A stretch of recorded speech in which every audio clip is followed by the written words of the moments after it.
Leis savo perkelt savo dėmesį į kūno pojūčius ir tiesiog pajaust, pastebėt, kad sėdi.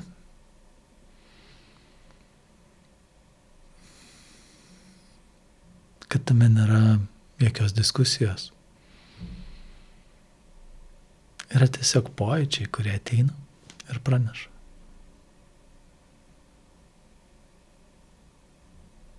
Gali jos kreipdėmėsi, gali nekreipdėmėsi, jie tiesiog yra.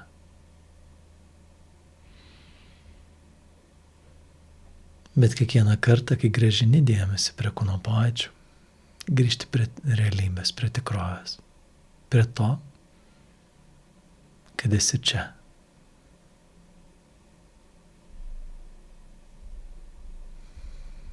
Prie to, kad dabar daugiau nieko nėra, nieks nevyksta. Istorijos pasibaigė, fantazijos dar neįvyko.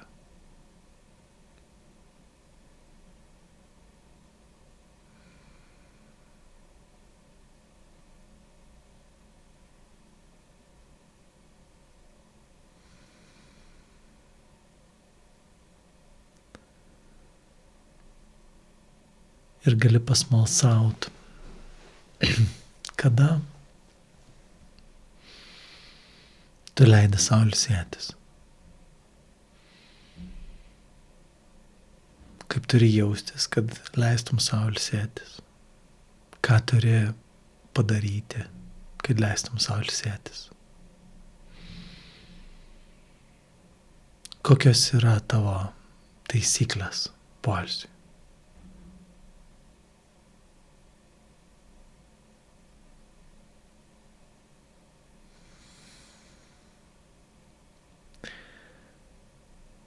Ir labai dažnai tos taisyklės sako kažką panašaus, kaip pavargsiu, kai daugiau nebegalėsiu, kai padarysiu, ką reikia, tada bus galima.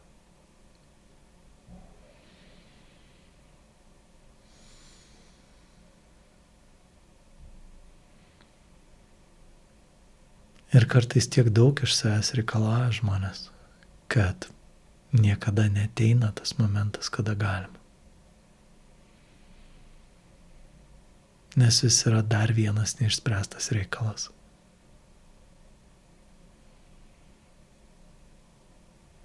Dar nepabaigtas projektas. Dar nepažiūrėtas filmas.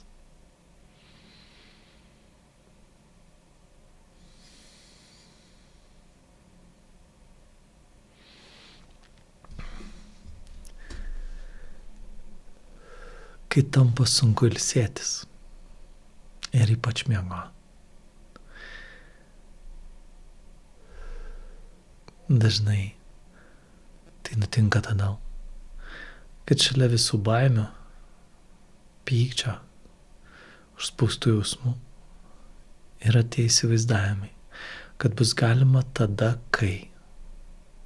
Ir tas kai neišsipildo. Nes jeigu tas kai yra, kai sutvarkysiu kažkokią gyvenimo situaciją, o jos nesutvarkai jau 6 mėnesiai, tai šiandien dar tikrai negalima. Ir rytoj bus negalima.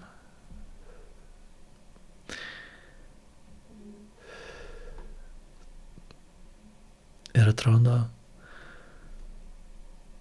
kad labai tokia, kaip logiška sistema, kai ilsėtis bus galima, kai padarysi. Iki kažkokio lygio, kažkokią stadiją, kažkokią etapą, iki kažkokios įsivaizduojamos pabaigos ar tarpinio rezultato. Bet ką jeigu niekada neišpildai to? Tada lieka nuolatinis nerimas, įtampa, stresas, kuris kartais pereina į nemigą arba šiaip tokį sunkumą. Užmigt, neprabust naktį, ilgiau miegot. Arba tiesiog pailsėt.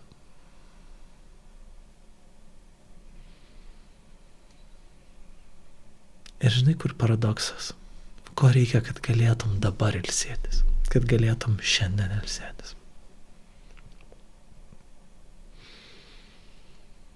Pasižiūrėk į bet kokius reikalavimus, kuriuos dar savo keli. Mintis, tą tokį spaudimą, kad dar turiu tą padaryti, aną padaryti, trečią padaryti, ketvirtą suprast, išsiaiškint. Ir jeigu tai tavo poilsio, atsipalaidavimo sąlyga, tai gali būti, kad šiandien ir neišsiaiškinsi, nepabaigsi ir nepadarysi. O ką jeigu sutiktum pralaimėt dabar, kad galėtum ilsėtis? Pralaimėt ir pripažint, kad šiandien neišsiaiškinsi, kad šiandien nepabaigsi, kad šiandien neišspręsi.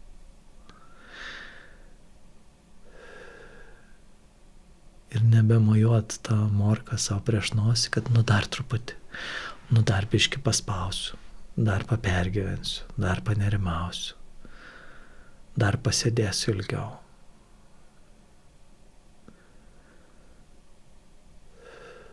Ar leistum savo, ar galima tau pralaimėti, pripažįstant, kad šiandien nepabaigsi, nepadarysi ir neišpildysi to kažko, ko jau galbūt senai nebaigė, nepadarai ir neišpildai. Ir kad šiandienai renkuosi ilsėtis. Tai reiškia, pralaimiu tą vidinę įtampą, tą kovą, tą bandymą įrodyti ir pasiekti.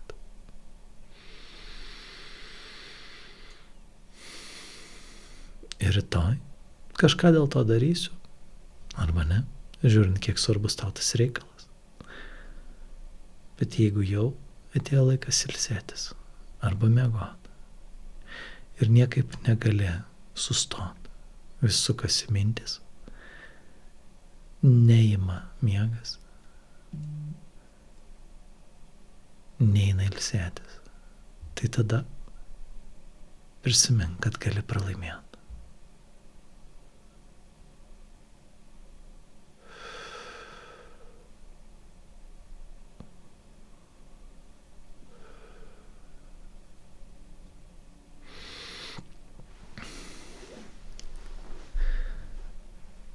Kartais mano klientai skųsdavosi, kad ilgai negali užmigti, nenueina niekaip anksčiau miegoti. Ir dėl skirtingų priežasčių kiekvienam išsiaiškindavom, kad jie visą dieną darė tai, ką reikia, tai, ką jaučiasi įpareigoti daryti, priversti daryti. Tai, dėl ko galbūt bijo, jei nepadarys, kad bus kažkokios neigiamas pasiekmes. Ir tik tais vakare jau gali daryti savo dėl savęs ir ką nori. Ir tada tempia tą gumą kuo ilgiau, nes tik tada yra dėl savęs.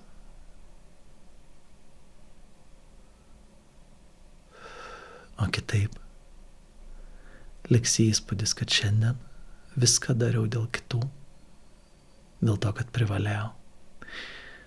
Bet net ir tas įspūdis kyla tik iš vienintelio dalyko. Jei nesi atsakingas už savo gyvenimą. Nes kas kart, kai sakom savo, kad turiu, reikia, privalau, beveik visada meluojam. Meluojam dėl to, kad mes renkamės tai daryti.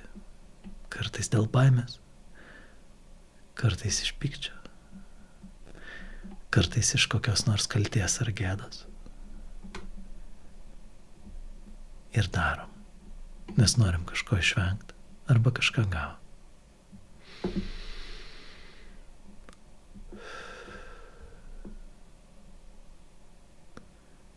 Ir jeigu užsiknisi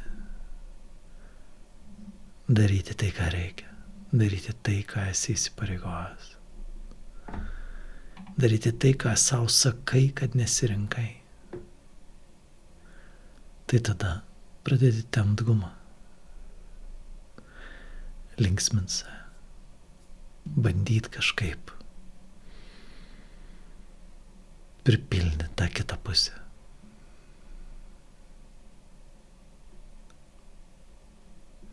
Ir neduoti savo poilsio.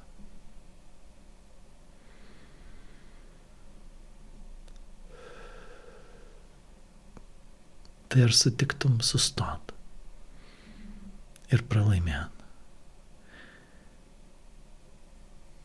Ir nebeįrodinėt, kad šiandien išpildysi visus įsipareigojimus. Jei planuoji ilsėtis. Ir tuo pačiu, kai ateina laikas, kai ateina vakaras, kai ateina laikas išsijungti, o kažkas neišsijungia.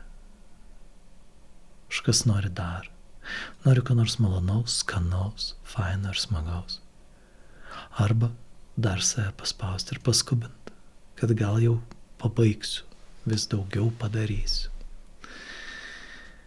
Poilsio sąskaita.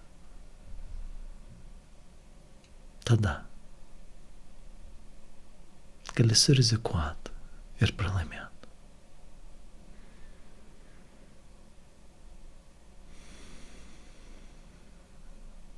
Nes kad ir kiek savęs spausi, šiandien visų darbų nepabaigsi.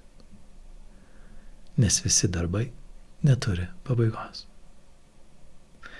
Kad ir kiek savęs spausi, šiandien viso susižavėjimo, įvertinimo, pritarimo ir meilės neužsitarnausi.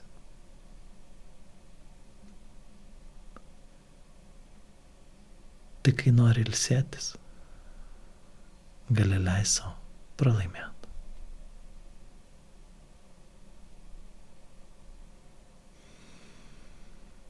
Pralaimėti tiem įsivaizdavimam, pralaimėti taisyklėm ir lūkesčiam, kurių pats laikais. Ir leisti savo su meile, su švelnumu įkvėpti ir iškvėpti.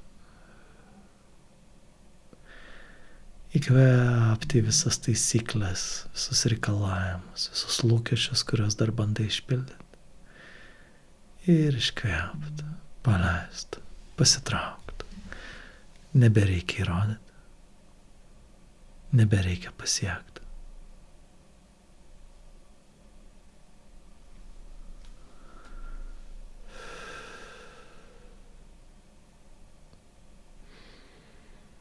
Ir gali grįžti prie šitos meditacijos kiekvieną kartą, kai jausi, kad sunku atsijungti, sunku ilsėtis. Ir patyrinėt, kur dar save spaudžiu, ką dar tikiuosi pasiekti, ką dar noriu įrodyti šiandien, kad negaliu sustoti, kad bijau.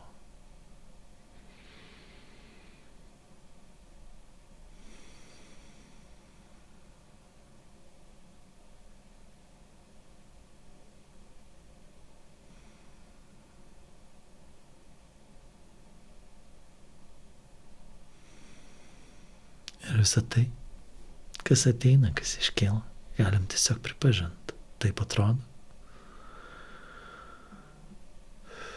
Šito bijau, šito noriu, šito vengiu. Bet jei su vienu iš tų dalykų dabar nereikia kovoti. Jei dabar per ateinančias 5 minutės ar 15 nereikia nieko įrodyti.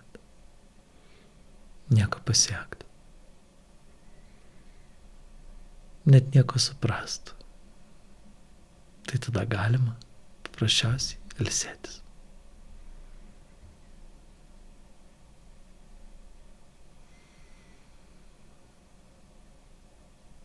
Tai gali leisti savo ilsėtis.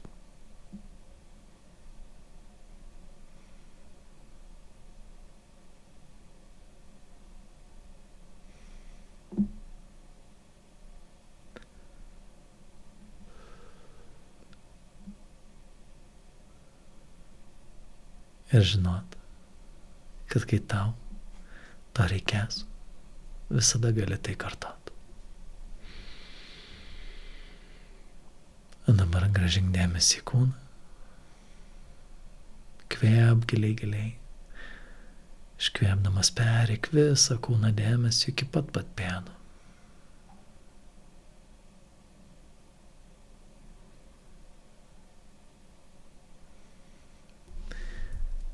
Ir kai būsi pasiruošęs, gali atsimerkti, pasijudinti, keliauti toliau ir leis sau ilsėtis.